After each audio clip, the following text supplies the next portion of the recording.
આજની ધર્મકથા. ગઈકાલથી આપણે વિમળશા મંત્રીનું ચરિત્ર સ્પર્શી રહ્યા છીએ. એ ચરિત્રમાં આગળ વધીએ પહેલાં બહુ જ અગત્યની ઘટના જે આજે બની છે એ છે વૈશાખ સુદ પૂનમ. ગિરનાર મહાતીર્થ રૈવતાચલ ગિરિવર પર આજે પરમાત્માની ધજા લહેરાઈ. 891મી ધજા. સજ્જન મંત્રીના બુદ્ધિચાતુર્ય અને સજ્જન મંત્રીની પરમાત્મા ભક્તિની પરાકાષ્ઠાઓ એના કારણે સિદ્ધરાજ જયસિંહના દ્રવ્ય દ્વારા બનેલી આ કર્ણવિહાર પ્રાસાદની ઘટના. અને કર્ણવિહાર પ્રાસાદને આજે 891 વર્ષ પૂર્ણ થયા. સદભાગ્ય એ છે કે આ 891મી ધજા ચડી છે એવી જાણકારી મેળવવા માટે પણ આપણે સૌ હયાત છીએ. દુર્ભાગ્ય એ છે કે 891મી ધજા આવા તીર્થની, આવા મહાતીર્થની, શાશ્વત ગિરિવર જેવા તીર્થની ચડતી હોય અને છતાં પણ આપણે ત્યાં હાજર નથી રહી શકતા. એ કમનસીબી છે. પણ આપણે બધા જેટલું પણ આપણને પ્રાપ્ત થયું છે એ બધાનો આનંદ સંવેદવાનો પ્રયત્ન કરી અને આજના દિવસને એક આનંદપૂર્ણ માહોલમાં જ આપણે રહેવા દઈએ. અને ગિરનારમાં ધજા ચડી છે, ગિરનારના શિખર ઉપર પરમાત્માની ધજા પતાકા નવી લહેરાઈ, તો આપણે સૌ એવી મંગલ પ્રાર્થના કે એવી ઈચ્છા રાખીએ કે આ વિશ્વના વાતાવરણમાં પણ જેમ જૂની ધજા શિખર પરથી ઉતરી એમાં જૂના બધા વાતાવરણો દૂર થઈ અને કંઈક એક નવનિર્માણ વાતાવરણનું થાય અને લોકો આ ભયથી, રોગના ડરથી અને રોગના વ્યાપથી મુક્ત થાય. આવું કંઈક ગિરનારની ધજાના પુણ્યથી આ વિશ્વમાં થાય એવું આપણે પણ પ્રાર્થીએ. આપણે હવે કથા તરફ આવીએ. વિમળશા મંત્રી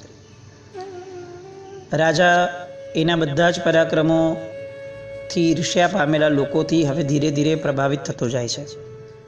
એટલી બધી કાન બંબેરણી થાય છે કે હવે રાજા પણ જાણે એનું મગજ એ જ દિશામાં ચાલવા લાગ્યું અને એની માન્યતામાં ઠસાવા લાગ્યું કે આ ભીમદેવને જો સૌથી વધારે કોઈનાથી ડર છે તો આ વિમળશાથી છે.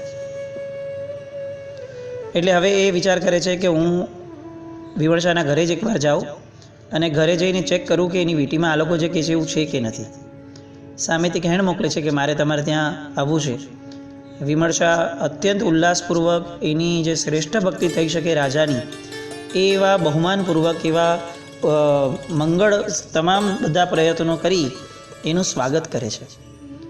એની હવેલી જોઈ ભીમદેવ તો ભૂઠો પડી જાય છે કે આવી જાહો જલાલી તો મારા રાજમહેલમાં આના 10મા ભાગની પણ નથી. સોનાની થાળીમાં ભીમદેવને જમાડે છે અને આ બધી જાહો જલાલી જોઈ અને મનની અંદર જે નબળો ભાવ પડ્યો છે એ હવે ઓર ઉચકાયો અને એને એવું લાગવા લાગ્યું કે ભીમદેવને ખરેખર આ વિમળ મંત્રી ઓવરટેક કરી જ લેશે. આવું જે લોકો બોલે છે એ બહુ સાચું છે. એટલે હવે ધીરે ધીરે તરકટ રચવાના ચાલુ થયા. સૌથી પહેલાં બધા મંત્રીઓએ એવું કીધું કે આપણે ચાપલુસોએ કે આપણે ભીમદેવને પાંજરામાં પૂરેલા સિંહની સામે ખુલ્લો મૂકી દઈએ અને ભીમદેવનું પરાક્રમ જોવું છે એમ કહી અને આ આખો ખેલ કરીએ. સિંહની સામે કોણ ટકવાનું હતું? અને એ બાને ભીમદેવ આવું નક્કી કરી લે છે કે વિમળ મરી પણ જશે અને લોકોને મારી પર શંકા પણ નહીં જાય અને આવો એક ખેલ રચાય છે. સિંહ પાંજરામાંથી બહાર આવે એ પહેલાં વિમળશા મંત્રી આંખોથી આંખો મળાવીને ત્રાટક કરે છે અને આ ત્રાટકની એટલી જબરદસ્ત અસર હોય છે કે સિંહ બકરી જેવો બની જાય છે અને આવી અને વિમળશા મંત્રીના પગને ચાટવા લાગે છે. વિમળશા મંત્રી આ સિંહના કાન પકડી અને એને ચલાવતો ચલાવતો રાજાના ચરણે લઈ આવે છે અને ઝુકાવે છે અને આખા નગરની અંદર વિમળશાનો જય જયકાર થાય છે. આવી બધી વિદ્યાઓ, ત્રાટક કરવું, આ બહુ જ આપણે ત્યાં પ્રચલિત વિદ્યા હતી. એક આંખની એટલે એક વ્યક્તિની આંખથી બીજા વ્યક્તિની આંખો મળે અને એક વ્યક્તિ એનો આખો જ પુણ્ય પ્રભાવ એ બીજા વ્યક્તિ ઉપર મૂકી દે અને એટલો બધો મૂકે કે ફક્ત આંખના મિલનથી જ સામો વ્યક્તિ આ વ્યક્તિથી એટલો બધો આવર્જિત થઈ જાય કે એની ગુલામી સ્વીકારી લે. પણ આવું ક્યારે થાય? આ સાધનાઓ છે, આ કોઈ એજ્યુકેશનથી મળતી વસ્તુઓ નથી. અને સાધનાઓ હંમેશા શુદ્ધિથી ઉત્પન્ન થાય, અને શુદ્ધિ માટે પવિત્ર રહેવું એ બહુ જરૂરી હોય છે. એટલે અંતરની પવિત્રતા એ આવા બધા જ અંદરની અંદર ગુણો પ્રગટાવી શકે અને આવી શક્તિઓ ખીલવી શકે. વિમર્શા એ આવી પવિત્ર હસ્તી હતી કે જેની અંદર આવી જબરદસ્ત તાકાતો સહજપણે નીકળતી હતી. આપણે ત્યાં પરમાત્માની સામે જ્યારે બેસીએ જિનાલયમાં, ત્યારે પરમાત્મા ઉપર ત્રાટક કરવું જોઈએ. આવી પણ કેટલીક સ્તવનની કડીઓ આવે છે કે ભગવાન, હું તને વશ કરી લઉં અને તું સદાકાળ માટે મારો થઈ જા. આવું ત્રાટક મારે તારી પર કરવું છે. કેવી ગજબ ભાવનાઓવાળા સ્તવનો આપણા શાસનમાં પૂર્વાચાર્યો, કવિવર્યો લખીને ગયા. કેટલો જબરદસ્ત માર્ગ આપણને મળી ગયો. અને છતાં પણ આપણે જિનાલય જઈએ, અડધી કલાક, પોણી કલાક, કલાકો સુધી રહીને પાછા આવીએ અને એટલા બધા કોરાને કોરા રહીને આવીએ છીએ કે આપણને ઘણીવાર બહુ અફસોસ થાય કે આ પૂર્વજો જે બધું લખીને ગયા છે આપણા ભરોસે, એ લોકોએ કદાચ આ સમયને બીજે વાપર્યો હોત તો ઇન્વેસ્ટમેન્ટ વર્થ લાગત. આપણે એટલા બધા મિકેનાઇઝડ થઈ ગયા છીએ બધી આરાધનામાં કે જાણે આવા કંઈક નવી વસ્તુઓને સ્વીકારવાની આપણી જે એક ઉદારતા હોવી જોઈતી હતી, ખેલદિલી હોવી જોઈતી હતી, એ જ જાણે નથી. આપણે બહુ કન્ઝર્વેટિવ અપ્રોચમાં આવી ગયા છે કે આ ક્રિયા આમ જ થાય, આવી રીતે, આની પછી આ જ કરવું, આની પછી આ જ કરવું, અને આવી રીતે જ કરવું, આ દુહો બોલી લેવો, આ બોલી અને આ કરી અને વિધિ જાળવી અને બહાર આવી જવાનું. આ દુહા, આ વિધિ, આ ક્રિયાઓ, આ બધું જ જે ભાવને પામવા માટેનું સાધન હતું, એ ભાવ તરફ આગળ વધવાની વાત ક્યાં છે?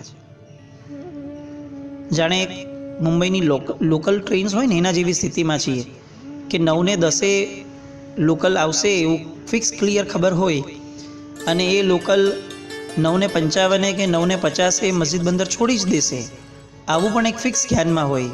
એવી રીતે આપણે જિનાલયમાં એન્ટર થઈએ ને ત્યારે કોઈ માણસ આવું પ્રેડિક્ટ કરી શકે કે આટલા વાગે અંદર ઘૂસ્યો છે ને આટલા વાગે બહાર આવી જ જશે, કારણ કે આપણે પણ એક પ્રકારની મશીન બની ગયા છે.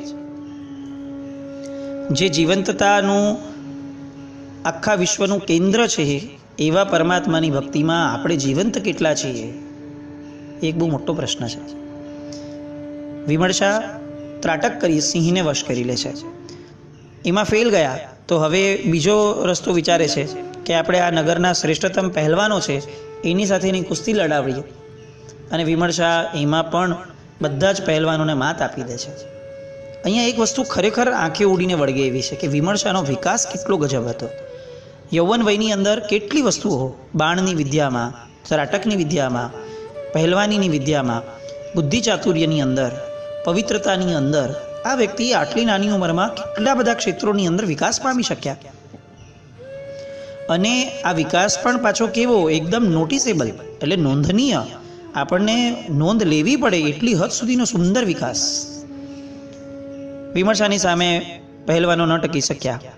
હવે આ બધા મંત્રીઓને એવું લાગ્યું, ઈર્ષ્યાળુ મંત્રીઓને, કે હવે કંઈક મોટું કરવું પડશે.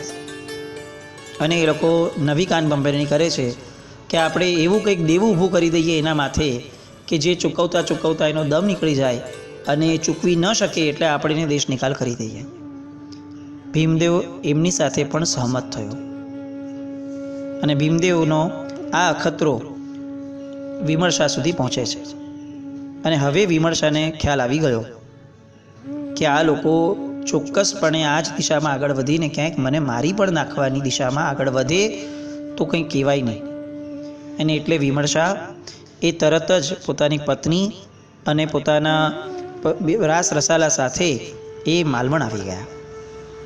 5000 ઘોડેસવારો, 16000 ઊંટ પર લાદેલા સોનૈયા, હાથી, રથ વગેરે બધા સાથે એ રાતોરાત વિહાર કરી અને માલવણ પહોંચી ગયા. આપણે ખાલી કલ્પના કરીએ, 1600 જેટલા ઊંટ હતા આ 1600 ઊંટ ઉપર સોનૈયા લાદ્યા હશે, એ કેટલી સોનામોરો હશે, કેવી સંપત્તિઓ હશે, અને આટલી સંપત્તિવાળાનો મહેલ કેવો હશે, અને આ મહેલ એમને એમ છોડીને વયા જવાનો રાતોરાત. વિમર્શાની માનસિક સ્થિતિ શું હશે? આપણો એક રૂમાલ કોઈ જગ્યાએ રહી ગયો હોય ને, તો પણ આપણને 2 વાર 5 વાર નહીં, 2 વર્ષે પણ આપણી જગ્યાએ જઈએ ને ત્યારે યાદ હોય છે કે અહીંયા મારો એક રૂમાલ રહી ગયેલો. આપણને ખબર છે કે પાછો નથી મળવાનો, અને આપણે ગોતતા પણ નથી, પણ આટલી નાનકડી પણ સ્મૃતિ આપણે ભૂલી નથી શકતા. અને વિમર્શા રાતોરાત આવડો મોટો મહેલ, ભીમદેવને જેનાથી ઈર્ષ્યા થયેલી એવો રાજમહેલ, જે કરતાં પણ વધુ સારો એવો મહેલ છોડી અને વિમર્શા નીકળી શક્યા. કારણ કે જેને પકડતા આવડે એને છોડતા આવડવું જ જોઈએ, આવી એક માન્યતા આર્ય સંસ્કૃતિમાં દ્રઢપણે હતી. આજે કોરોનાના કારણે આપણી કેટલી બધી વસ્તુઓ નીકળે છે, આપણાથી દૂર થતી જાય છે, આપણે એનાથી દૂર હોઈએ એવું લાગે છે, પણ આપણો જીવ બચ્યો છે. એનો આનંદ એ આ બધી વસ્તુઓના જવાના દુઃખ કરતાં વધ્યો છે, ઘટ્યો છે, કઈ સ્થિતિમાં છે, એ કદાચ આપણું બેરોમીટર છે કે આપણને પકડતા આવડ્યું હતું, છોડતા આવડે છે કે નહીં. પરિસ્થિતિ જ્યારે આપણી પાસેથી છોડાવી દે છે ત્યારે આપણામાં કેટલી ખેલદિલી છે, કેટલું સ્પોર્ટ્સમેન સ્પિરિટ છે કે ભાઈ આ રમત છે જીવન, એટલે ક્યાંક જીત્યો તો ચોક્કસપણે. અત્યારે પરિસ્થિતિ હારવાનું કહે છે, હારવામાં પણ મને આનંદ છે, હું એને પણ સ્વીકારું છું, કારણ કે આજે કદાચ હારું છું, પણ જો જીવ્યો છું ને તો આવતીકાલે જીતવાની પૂરેપૂરી તૈયારી સાથે જીવીશ. આ કરેજ ક્યાં છે? આજની યુવા પેઢી સૌથી વધારે જે મિસ કરે છે એ આ કરેજ છે, કે જે કોઈ એજ્યુકેશન સ્કૂલો નહીં આપી શકે. આ કરેજ એ આપણી આર્ય સંસ્કૃતિ આપણને આપતી હતી, આપણા પૂર્વજોના ઇતિહાસો આપણને આપી શકે. અને એટલે જ અમે હંમેશા આ વસ્તુમાં આગ્રહી હોઈએ છીએ કે પાઠશાળાઓની અંદર સૂત્રોની સાથે ગમે તેમ કરીને આપણા અઢળક પૂર્વજોની વાર્તાઓ અને કથાઓ છોકરાઓ સુધી પહોંચવી જ જોઈએ નાની ઉંમરથી. તો જ એ એના સ્વપ્નનું જીવન આવા પૂર્વજોના આદર્શ લઈને ઊભું કરી શકશે. એકની એક 5, 6, 10, 15 ઘૂંટેલી વાર્તાઓ, કે જે વાર્તાઓ એની લાઈફમાં કેટલી અપ્લાય થશે એ પણ પ્રશ્ન છે.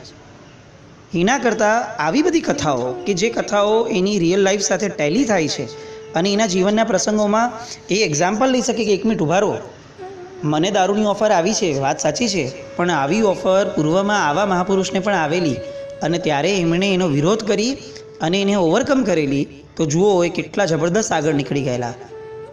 તો મારે પણ આ કરવા જેવું છે. મહાજનો યેન ગતઃ સપંથાહ, મહાપુરુષોએ જે કર્યું છે એ જ મારે કરવું છે. આવી દ્રઢ માન્યતા આપણે એનામાં બેસાડવી પડશે, જે વાર્તાઓ થકી બહુ સુલભ છે. એટલે પાઠશાળાના શિક્ષણોમાં બહુ સ્ટ્રોંગલી અમે લોકો કલા સંસ્કાર વાટિકા કે બીજા બધા હસ્તક પણ અમે આ મૂકીએ છીએ કે વાર્તાઓથી જ ધર્મ, વાર્તાઓથી જ જીવન અને વાર્તાઓથી જ સંસ્કૃતિ જવી જોઈએ, કારણ કે તો એ રસપૂર્વક સ્વીકારવા માટેની એક્સેપ્ટેબિલિટી બાળકોમાં આવે છે. અહીંયા ચંદ્રાવતી નગરીમાં વિમર્શા આવે છે. ધંધુ ખલાડી નામનો રાજા એ વિમર્શાની સાથે લડવા માટે આવે છે, આવડું મોટું એનું સૈન્ય જોઈને. પણ એને વિમર્શાએ જ્યારે પોતે રણભેરી વગાડીને એ રણભેરી સાંભળતા જ ઓલો મૂર્છિત થઈ ગયો અને એ ભાગી ગયો. જેવો એ ભાગી ગયો એટલે તરત જ ચંદ્રાવતી ઉપર વિમર્શાએ અધિકાર જમાવ્યો અને પોતે જ જીતી છે એ પાક્કે પાયે વસ્તુ સત્ય હોવા છતાં એમણે ત્યાં ભીમદેવનો ઝંડો લહેરાવ્યો અને આ ભીમદેવનું શાસન છે એવું ઘોષિત કરી અને પોતે દંડનાયકપણે ત્યાં રહ્યા. આ ઉદારતા, આ ગુણ જે ભીમદેવે હેરાન કરવામાં કંઈ બાકી નથી રાખ્યું, એ ભીમદેવના ભયથી કે ભીમદેવના કંટાળાથી ભાગી ગયેલા એવા આ મંત્રીશ્વર વિમર્શા એ રાજ્ય જીતીને ભીમદેવના રાજ્ય તરીકે એને ઘોષિત કરે છે. પરમાત્માની પૂજાઓ, આપણી સામાયિકો, આપણી બધી જ આરાધનાઓ જો આપણામાં આવા ગુણો નથી પ્રગટાવતી તો આપણે ખખડાવીને આપણને પૂછવું પડે કે દોસ્તો શું કરે છે, શેની માટે કરે છે, ટર્નઓવરનો ધંધો કરે છે કે પ્રોફિટ માટે કરે છે. કેટલા ગુણો આ વિમર્શાએ પોતાની અંદર ઉપસાવ્યા, કેટલા પરાક્રમી, ઉદાર, આમ બધા એકબીજાના વિરોધાર્થી લાગે એવા પણ કેટલા બધા ગુણો એના જીવનમાં કેટલા સહજપણે વણાયેલા છે, કારણ કે એ ધર્મનિષ્ઠ વ્યક્તિ છે. આજે જ્યારે આપણે આપણા નામની આગળ ધર્મિષ્ઠ શબ્દ લગાડીએ છીએ અથવા કોઈ આપણને ધર્મિષ્ઠ કહે તો આપણે જે સ્વીકારી લઈએ છીએ, ત્યારે વિચારવું જ જોઈએ આપણે બધાએ કે જો હું ધર્મનિષ્ઠ છું તો પછી આ વિમર્શા કોણ હતા, અને જો આ વિમર્શા જેવા વ્યક્તિઓ ધર્મનિષ્ઠ હતા તો પછી હું કેવી રીતે ધર્મનિષ્ઠ કહેવાઈશ. વિમર્શા એક પછી એક હવે આવા રાજ્યો જીતતા ગયા. બંગાળમાં ગયા, ત્યાંના રાજા હિન્દુઓને બહુ સતાવતા હતા. જેવા સમાચાર મળ્યા એટલે વિમર્શા એની પર ચડાઈ કીધી અને ચડાઈ કરી અને જીત્યો, અને જીતી અને ત્યાં જૈન ધર્મનો ડંકો વગાડ્યો. બધા જ નગરની અંદર 7 વ્યસન એટલે કે માંસ, મદિરા, ચોરી, શિકાર, વેશ્યાગમન, પરસ્ત્રીગમન અને જુગાર, આ બધા જ વ્યસનોનો સખત વિરોધ કરાવી અને કાયદો પસાર કરાવ્યો કે એ બધાનો ત્યાગ કરાવશું. નાનામાં નાના જીવની હિંસા ન થાય એની માટે પણ ઘણું બધું ધ્યાન રખાતું હતું. વારંવાર શત્રુંજયની ગિરનારની યાત્રાઓ લઈ જતા અને છરી પાડતા સંઘ પણ આ વિમર્શાએ બહુ જબરદસ્ત કાઢ્યા. હવે ધીરે ધીરે કેટલાક વખત પછી ભીમદેવ સુધી આ બધી વાતો પહોંચી કે જે માણસથી હું આટલો બધો કિન્નાખોરીથી સળગતો હતો, એ માણસે તો મારા રાજ્યની જય પતાકા કેટલા રાજ્યો સુધી પહોંચાડી અને પોતે ફક્ત દંડનાયક બનીને રહ્યા. આવી સ્વામી ભક્તિ તો ક્યાં જોવા મળે. અને એમણે તરત જ એમને પત્ર મોકલાવ્યો કે ખોટી રીતે મેં તમને પજવ્યા હતા, મને માફ કરો. છત્ર, ચામર આદિ ભેટ મોકલાવી અને મંત્રીશ્વરને કેવડાવે છે કે હું હાથ જોડીને તમને જણાવું છું કે મારે તમારી સાથે કોઈ વેર રાજ્ય નથી અને મારે હવેથી આ ચંદ્રાવતીનું રાજ્ય તમને સોંપવું છે અને તમે જ ચંદ્રાવતીના રાજા બનો. પુણ્ય ગુણની પાછળ દોડતું દોડતું આવે છે. પુણ્ય પુરુષાર્થની પાછળ દોડતું દોડતું આવે છે. એવી વાતો આપણે ત્યાં ક્યાંય નથી. અને છતાં પણ આપણી દોટ કઈ બાજુ, ગુણ તરફ કે પુરુષાર્થ તરફ? દરેક જગ્યાએ આપણે આ વસ્તુ કહીશું કે પુરુષાર્થ તો કરવો જ પડે ને, પુરુષાર્થ કર્યા વગર કેવી રીતે મળે, કંઈ નસીબથી થોડી ભાગીને આવવાનું છે. વાત સાચી છે, પણ પુરુષાર્થની દિશા કઈ, પુરુષાર્થનું લક્ષ્ય કયું, પુરુષાર્થનો માર્ગ કયો? ગુણ પ્રગટ થાય એવો કે ગુણનો હ્રાસ થાય એવો, એ ક્યારે વિચારશું? આ બાજુ વિમર્શા બસ આ રીતે ધર્મની અંદર બહુ જ રત રહે છે.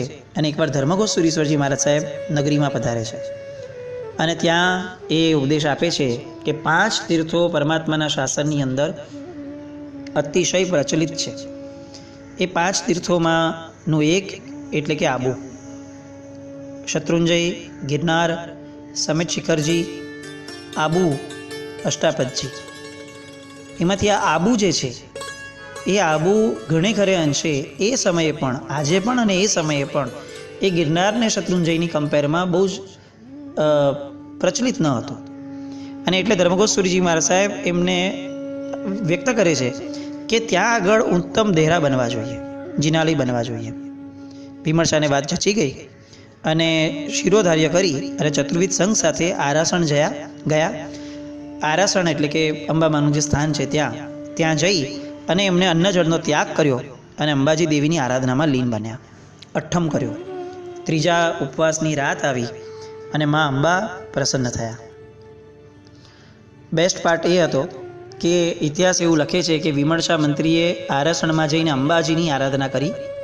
અંબાજી તો પ્રસન્ન થયા જ, પણ વિમર્શાના આ તપશ્ચર્યા અને એના સંકલ્પ બળના પ્રભાવથી એ સમયે ચક્કેશ્વરીમાં અને પદ્માવતીમાં આ બંને પણ પ્રગટ થયા અને વિમર્શાને 3 દેવી શાસન દેવીઓનું એક સાથે સાન્નિધ્ય પ્રાપ્ત થયું. બહુ રેરલી આવી ઘટનાઓ સાંભળવા મળે છે. આ વિમર્શાના વ્યક્તિત્વને આપણે જેટલું ઉચકી શકવું જોઈએ એટલું ઉચકવું જોઈએ પરમાત્માના શાસનમાં, કારણ કે એ કોઈ ગુણ એવા નથી કે જે એમનામાં શિરમોર કક્ષાના જોવા નથી મળતા. હવે વિમર્શાને એમણે વરદાન આપ્યું કે તમે આબુ પર જાઓ અને જૈન મંદિરનું નિર્માણ કરો, તમે કરી શકશો. બસ આટલું જ જોઈતું હતું. દૈવત્વનો સપોર્ટ એટલો જ કે આપણા પુરુષાર્થને યોગ્ય દિશા આપી અને એની ઉપર યોગ્યતાનો સ્ટેમ્પ લગાડી આપે. દૈવત્વની ગુલામી નથી કે બધું તમે કરી આપો, દેવ જ આવશે અને આપણા આ વિશ્વમાંથી આર્ય સંસ્કૃતિ લાવશે, આવું બધી વાતોનો અર્થ નથી. આપણે જ પોતે આર્ય સંસ્કૃતિને આપણા જીવનમાં લાવવી પડશે.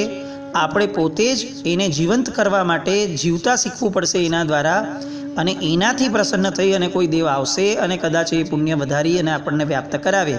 પણ જાતે આર્ય સંસ્કૃતિને જીવ્યા વગર જગતની અંદર આર્ય સંસ્કૃતિ પાછી આવે, આવી વધારે પડતી વાતોનો કોઈ અર્થ જ નથી. વિમર્શા આબુ ગયા અને ત્યાં જમીન લેવાનો પ્રયત્ન કર્યો. ઘણા બધા મિથ્યાત્વી લોકોએ જગ્યા માટે ઝઘડો કર્યો અને એમણે જગ્યા લેવા માટે છેલ્લે એવું ફાઇનલ કર્યું કે જેટલી પણ જગ્યા મને જોઈએ છે એટલી જગ્યામાં હું સોના મોહર બિછાવી દઉં છું. અને સોના મોહર બિછાવવામાં એક ઘટના બને છે. જે ઘટના જેટલા પણ મિથ્યાત્વી લોકો વિરોધમાં હતા, આ બધા લોકોને એટલી હદ સુધી પીગળાવી નાખે છે કે એ બધા પગે પડી અને વિમર્શાના કાયમ માટે સેવક બની ગયા. એ કઈ ઘટના હતી? વિમર્શા એવું તે શું કરે છે કે આટલા બધા લોકોના હૃદય જીત્યા પછી હવે એ બ્રાહ્મણોના અને ત્યાં રહેલા સંતોના અને ત્યાં રહેલા સાનિધ્યમાં રહેલા નાના નાના દેવદેવીઓના પણ મન જીતી લે છે. એવી કઈ ઘટના વિમર્શા દ્વારા બને છે? અને વિમર્શા અંતે મા અંબાને જ્યારે પ્રસન્ન કરે છે ત્યારે એની પાસે કેવું વરદાન માંગે છે કે જે વરદાન આજ સુધીના કરોડો વર્ષના ઇતિહાસમાં કદાચ કોઈએ માંગ્યું હોય એવું સાંભળવામાં નથી આવ્યું. આ બધા માટે ફરીથી આવતીકાલે જઈશું વિમર્શાના ચરિત્ર પર આજની ધર્મકથા દ્વારા. ત્યાં સુધી વિમર્શા અને વિમર્શાના ગુણોને આપણા જીવનમાં પ્રગટાવવાની તક મળે એવી વિચારણાનો સમય આપણે કાઢીએ.